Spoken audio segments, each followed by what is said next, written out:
اور نماز کو بھی ذکر کہا گیا ہے، اور اس کے علاوہ ذکر، اذکار، تسبیحات، اللہ کا ذکر کرنا، یہ سب ذکر ہے۔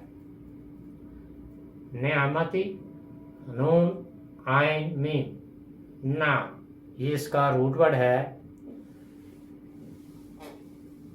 نعمتن کہتے ہیں انسان کی اچھی حالت کو، ہر وہ چیز جو انسان کی کوئی ضرورت پوری کر دے اور اس کی خوشحالی کا باعث بنے، اسے نعمت کہتے ہیں، چاہے یہ نعمت تھوڑی ہو یا زیادہ۔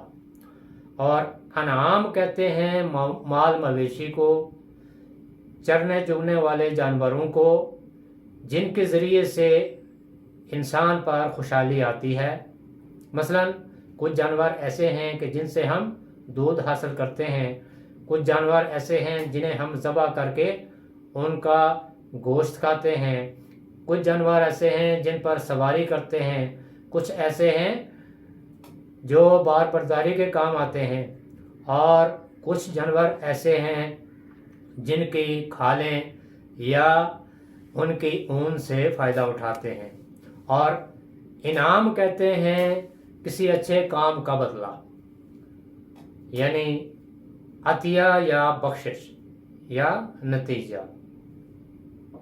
اوفو، واو فا یا وفا، یہ اس کا روٹ ورڈ ہے۔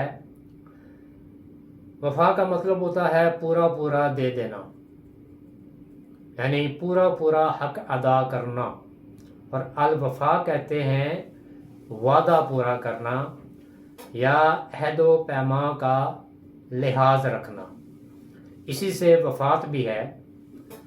دنیا میں زندگی کے دن پورے کر لینا یہ وفات کہلاتا ہے، یعنی وفات پانا، فوت ہو جانا، موت، کسی کی موت واقع ہونا۔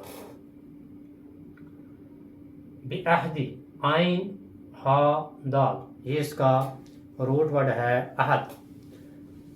کسی چیز کی مسلسل حفاظت اور خبر گیری کرنا یہ عہد کہلاتا ہے، یعنی نگہداشت کرنا، وفاداری۔ اور عاہدہ الہ کا مطلب ہوتا ہے کسی چیز کی حفاظت کی ذمہ داری کا حکم۔ فرحبون، رحابا، یہ اس کا روٹ ورڈ ہے رہب۔ ایسا خوف جس میں احتیاط بھی شامل ہو، جیسے آگ سے جلنے کا خوف، اسے ڈر کہتے ہیں، یہ رہب ہے۔ اور رہبانیت کہتے ہیں گوشہ نشینی کو، یعنی لذت دنیا کو چھوڑ کر بیٹھنا، یہ رہبانیت ہے جس کا تصور اسلام میں نہیں۔ اور رہب ایسا ڈر ہوتا ہے کہ جب انسان کوئی غلطی کرے، گناہ کرے، تو اس کا جو نتیجہ ہے اس سے ڈر کر احتیاط برتنا، یعنی سرکشی نہ کرنا، اللہ تعالیٰ کے احکامات کو ماننا۔ رہب، ڈر، خوف۔ یا بنی اسرائیل، اے بنی اسرائیل، اذکرو، یاد کرو، نعمتی، میری نعمتوں کو، اللتی، وہ جو، انعمت، انعام کی میں نے، علیکم، تم پر، وَأَوْفُوا، اور پورا کرو، بعہدی، میرے عہد کو، اوفی، میں پورا کروں گا، بعہدکم، تمہارے عہد کو، وَإِيَّايَ فَارْحَبُونَ، اور صرف مجھ ہی سے ڈرو۔ اس آیت میں بنی اسرائیل کو خطاب ہے، اور